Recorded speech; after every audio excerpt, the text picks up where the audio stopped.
Alright boys, welcome to a brand new video. In this one, I'll be talking about the clinch, and I'll be talking about specifically the most impactful issues that I personally encounter when it comes to the clinch in UFC 4. Now, this video is not going to be an extensive video on every single thing that I think should be fixed or changed or amended with the clinch. I still plan on doing that, but for this, I kind of want to hone in on just a few key highly important issues that I have with the clinch, and I'm pretty sure you guys have also experienced with it. We're gonna start with a big one. All right, first things first, have you ever noticed sometimes when you get put in the clinch, your opponent starts doing this shit right here? They start circling you over and over and over and over again, and sometimes it can be very difficult to get out of this. Now, it might not be a big deal if this is all they're doing, but a lot of times they're doing this and kneeing you. They're kneeing you, and it looks just like this. Look at how goofy and terrible this is. A lot of times you're going to run into a very high-level player or a player that's highly ranked, and they'll do this. They'll get you in the clinch, and they'll spin you around over and over and over again. It is a major pain in the ass, and it's very difficult to get out of. Now, I have found that if you hold your left stick forward, it can kind of halt it, but it is not always dependable, right? If they're spinning you and they're hitting you this way, sometimes you can kind of halt it by holding your left stick towards your opponent. So like if you're Justin Gaethje, if you hold your left stick to the left, a lot of times it halts that, but it's not always dependable. So this right here, they've got to do something about. This makes no damn sense. You have somebody in the Muay Thai plum, and you're just rotating them around, and the speed of this is ridiculous. Look at this. The freaking screen is going crazy, and they can also do it from this side clinch right here, right? You guys have played players who do this. Boom, they get you in this side clinch, and immediately they start spinning you. Spin-a-rooney, spin-a-rooney. They're spinning you, and they're freaking kneeing you in the head while they're spinning you, right? This is a major issue in the game right here. It sucks. So, they got to do something about it. Do I think that you should be able to move your character? Yes, but I think it should be incremental. I mean, you're moving a human being. I mean, these guys, you're moving somebody that weighs, what, 170 pounds? Even if they're not, like, resistant, to move Justin Gaethje like this, even if he's not resistant, you're not going to do that, bruh. Especially with this one grip. You might pull him. You might pull him and break his balance a little bit. But constantly circling him makes no fucking sense. So, major issue with the clinch. It's ugly. It's terrible. They got to fix it. Second issue that I have with the clinch is how easy it is to land knees to the head. Now this is huge, right? Because the moment you get your opponent into the clinch, this clinch right here, you immediately have access to knees to the body and also knees to the head. Okay? Now, to me, this is fine. If you get somebody in a Muay Thai plum and they're doing nothing, they're not resisting, they're just like that, yes, you can hold a plum and you can knee them in the face. But a huge way to counter the Muay Thai plum and prevent knees to your head is by walking into your opponent. When you walk into your opponent when they have the Muay Thai plum, your posture is higher, right? And you're closer to them. For the Muay Thai plum to work, you need space between you and your opponent. You've got the plum, and then you need space this way to be able to land knees. But you, the guy that's defending the Muay Thai plum, if you close a distance, you get chest to chest, you walk into your opponent, there's no space for him to knee you in the head. For him to get a knee to your head, he's got to break your balance. He's got to do something to break your balance and then knee you, which is why a vast majority of the time, when you see fighters in MMA get the plum, they work from the body to the head. They break the body down. They're kneeing you to the body. And then when they get you going like this, your posture is broken, then they sneak in shots to the head. Or they punch you to the body, they elbow you, you break your balance. There's a bunch of kazushi off balancing that's going on for them to have access to your head. It's not just boom, plum, You close the distance to get chest to chest, and they still land the knee. And that's what happens in the game. So right here, Justin Gaethje is going to, I'm going to walk directly into Charles Oliveira right here. It looks like this. Look at this. So I'm not walking into him. Walk into him. Look at how much space I've closed.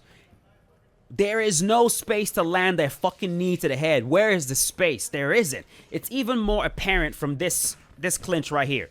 Okay? Right here. Look at this.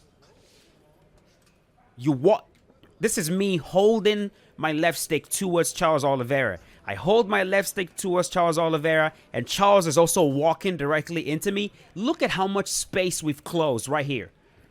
Okay? But even from here, all right, even from here, see if I can demonstrate this to you guys.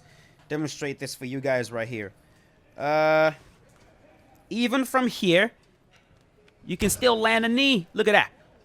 Justin Gaethje is directly pushing into Charles, and you can still land the knee. It makes no sense. It makes no sense whatsoever. I challenge anybody. Get me in a Muay Thai plum. I walk directly into you. For you to be able to land a knee to my head, you're going to have to create a bit of space and maybe even actually leave the ground to jump up and land the knee. Watch any fight in MMA, whether it's Anderson Silva against Rich Franklin or more recently, watch Charles Oliveira in the clinch. Most of his work in the clinch goes to the knee. He doesn't have access to the head. Watch the fight between Demetrius Mighty Mouse Johnson and Henry Cejudo. Mighty Mouse had to break down Henry Cejudo to the body first before getting access to the head. And that's how it should be. It pisses me off as someone that did Muay Thai. And when I see crap like this, it's very annoying, all right? When you get somebody in a clinch this way, if they start doing this, you, the attacker, should not have access to the head. We should from here start walking the body, working the body, knees to the body, knees to the body, maybe some kind of kazushi. There's got to be something to allow you to break their posture before you can sneak in a knee. Or go for this. Well, hold on. Right here. This side clinch is a very good spot to sneak in knees to the head, right? When you break them down right there, look, his head is down. You're in perfect position. You're pinching down right there, so it's very hard for him to really escape. You have the hand on the back of the head, keeping his head broken down. Then you can go to the body. You can land knees to the head. You can land punches. You can land elbows. You can do all that. Then it makes more sense. But from just here, when he's walking into me, makes no sense. Makes no sense. So they gotta fix that. They gotta fix that. We should not be able to land knees to the head because that would make the clinch way more reasonable. And by the way, that's how it works in UFC Undisputed 3, as I'm gonna show you guys later when I do a bigger breakdown of the clinch.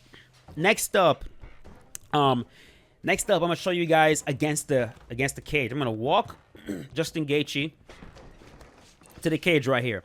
All right, now this is a question that some of you have asked me before. Yo, how do I apply a whizzer to prevent my opponent from just doing this? See what I just did? If you fight a good player, or not even a good player, but like a high-ranked player, and you start beating their ass, typically they'll start clinching you. And when they clinch you, they'll do this, and they'll walk your ass to the cage. And then from here, you guys start playing this stupid game where they go here, you go back, they go here, you go back, they go here.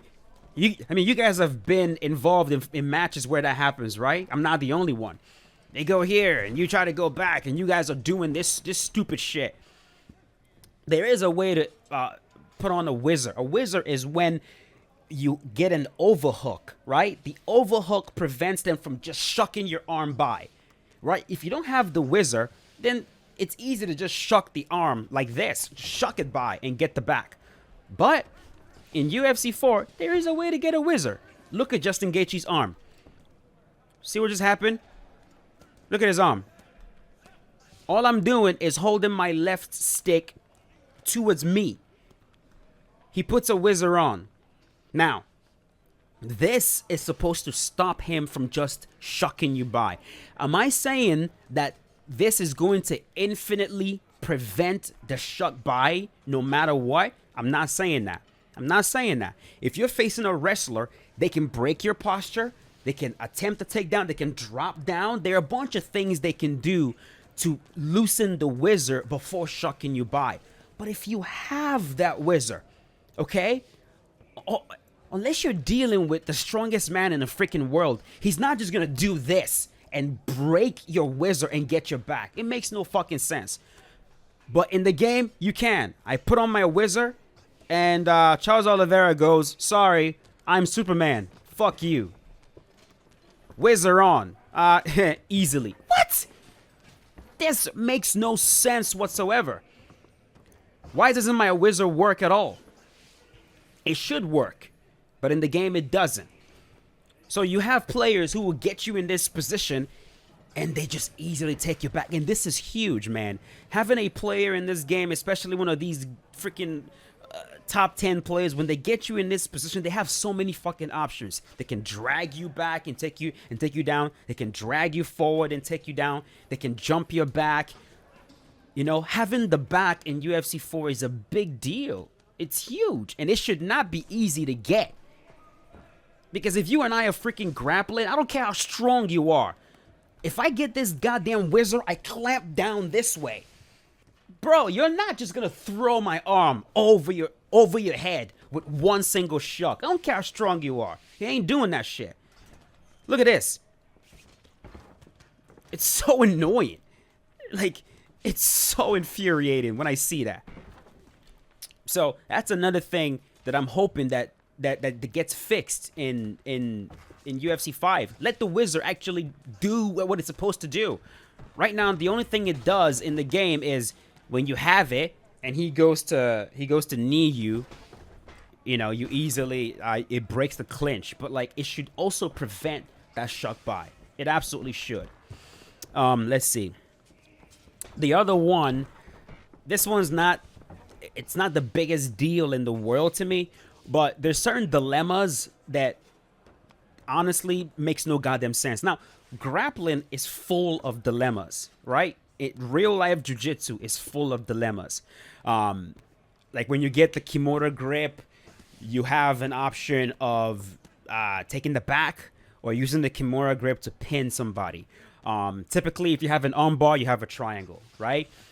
Typically, if you are in 50-50 and you're trying to leg lock and if you're in saddle, they spin, it gives you access to 50-50. There are a few dilemmas in jiu-jitsu where you either give me this or I get this, right? Now, UFC 4 tries to implement dilemmas in here, and I'm gonna show you guys one of the dilemmas that you run into. It's from this spot right here.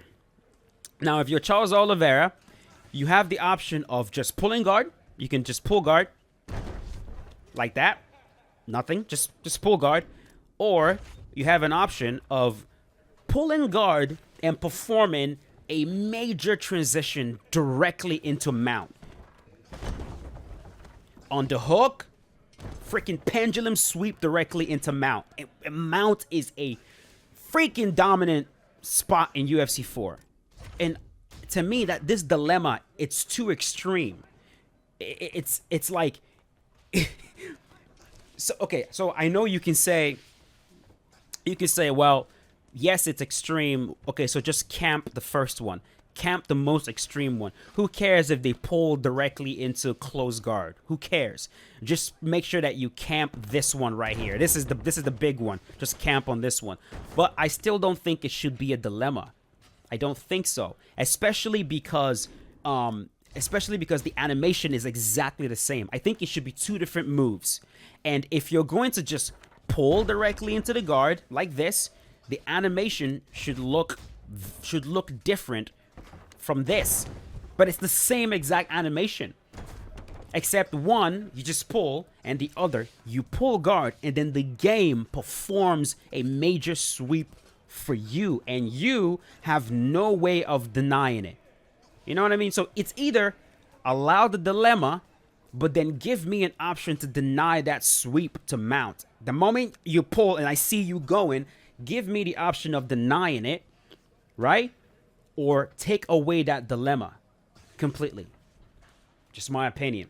Because this is one more way that and you'll know all the places where the clinch has issues, because all the try-hard players, all the besides GOAT 10988, when you take a look at the top 10 players, they're all doing this shit right here.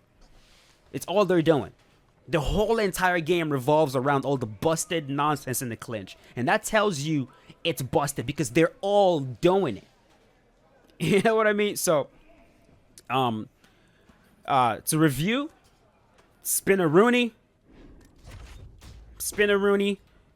And by the way, that's Spinneroonie also happens in here.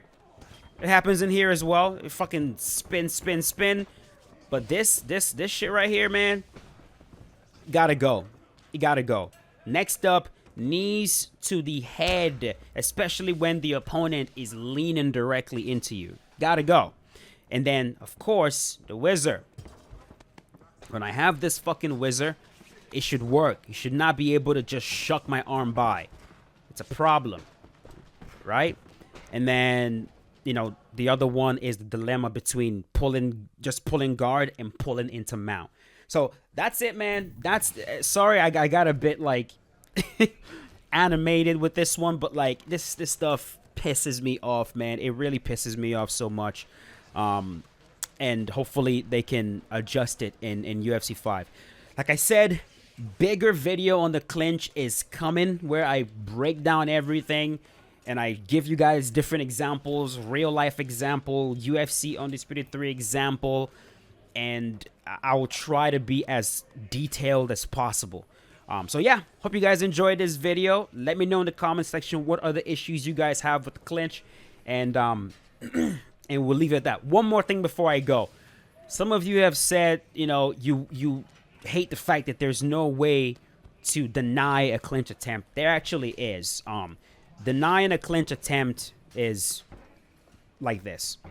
All right, you can duck it. You can duck it. See that? That's how you deny it. All right. If you know they're gonna clinch you, you can duck. You can slip. All right. So I will leave it at that. Thank you so much for watching, boys. I will see you guys later.